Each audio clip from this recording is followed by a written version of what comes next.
What's good, YouTube? It's your boy, Blue Blood Sports TV, back at y'all with another one.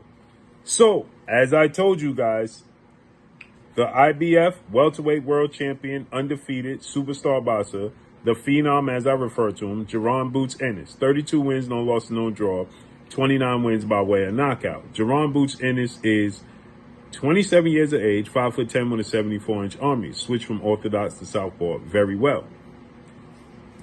Recently, he was called out, which is shockingly because nobody calls out Jaron Boots Ennis. And recently, two-division world champion, superstar boxer, who's looking to come up to welterweight. He is the reigning WBO junior welterweight world champion, Teofimo Lopez. Teofimo Lopez called out Jaron Boots Ennis. Now, Teofimo Lopez has been aggressively calling out the pound-for-pound king in Terrence Bud Crawford. Teofimo, 21 wins, 1 loss, no draw, 13 wins by way of knockout. He too, 27 years of age, 5'8" with a 68-inch arm reach. So Jaron Boots Ennis has a 6-inch arm reach advantage, 2-inch height advantage, and he fights 7 pounds heavier. But Teofimo has been aggressively calling out Terrence Bud Crawford, the guy that everybody pegs to fight Jaron Boots Ennis. Terrence Crawford is the pound-for-pound king, 4-division world champion, 2-division undisputed world champion, and now he's the reigning WBA and soon-to-be WBO junior middleweight world champion. Undefeated, 41 wins, no loss, no draw, 31 wins by way of knockout. He has 10 more knockouts than Teofimo Lopez actually has fights. But Terrence Crawford is 37 years of age and looking for the biggest, absolute biggest fights there is, point blank and period. Teo has been aggressively calling him out. Because in the two divisions he resides in, lightweight 135, he called out the best fighter in that division at the time, which was Vasil High-Tech Lomachenko, and he beat him, right? With only 13 fights. Shocking to the world. Then he fought and he beat the former undisputed junior welterweight champion that everybody thought was just an absolute mistake on Teofimo Lopez's part, in Josh Taylor, who was the undefeated junior welterweight champion. And he outclassed him. And now he wants to go to welterweight and outclass the pound-for-pound king. But Terrence Crawford moved up to 154. So now the king of 147, in many people's eyes and definitely in mine, is Jaron Boots Ennis. And he says, listen, we won nationals together, so I would love to fight him since he's the boogeyman.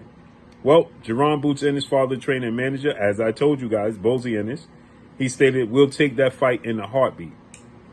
We'll accept that fight in a heartbeat, make it happen.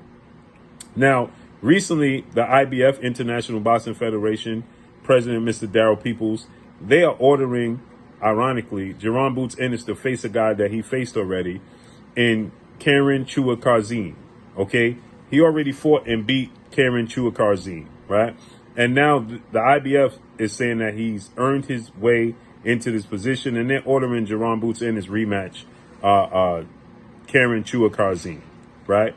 This is a fight that not too many people, if anybody, is calling for. People wasn't happy with the first fight and how it played out. Now you had controversy.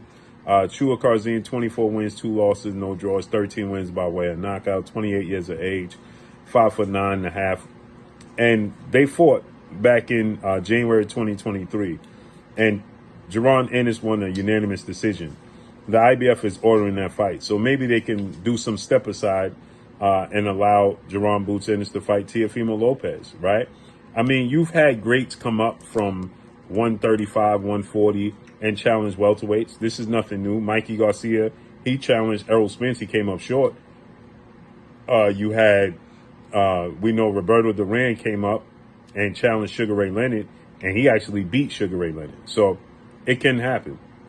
So it's a great fight for both guys. It's the biggest name for Jaron Ennis, and Jaron Ennis from Philly, Teo's from New York, so they can make it happen. But I think that stylistically, it's not even about size. It's about skill set. Teofimo Lopez struggles with boxers that can move. Jaron Boots Ennis is arguably the most athletic fighter we've seen since Roy Jones Jr. He can switch from southpaw to orthodox. He's tall, he's rangy, he's strong, he has power in both hands. And he can box, he can move, he can use his jab. It's a nightmare matchup in my opinion. But Teofimo can box, he's athletic, and he's explosive himself. So I just think that Jaron Ennis stops him. But it's a great fight. And as I told you, they would willingly raise their hand to make that fight because, again, the other champions in the division ain't trying to fight Jaron Ennis. So Teofimo Lopez makes sense. But they're talking about Teofimo Lopez actually fighting Brian Norman Jr., who is now currently the WBO welterweight world champion, right? And they're both with top rank. So Brian Norman Jr. is undefeated, 26 wins, no loss, no draw, 20 wins by way of knockout, 23 years of age, 5'8" with a 72-inch arm reach. He just stopped Giovanni Santillan in the 10th round to become the WBO champion. So it makes sense. So if Teofimo beats Brian Norman Jr., then you have a unification bout with Jaron Boots Ennis. So let's see how this unfolds and plays out, man. But that's all I got for y'all. Make sure you hit the like button. Drop a comment in the comment section. Let me know what y'all think.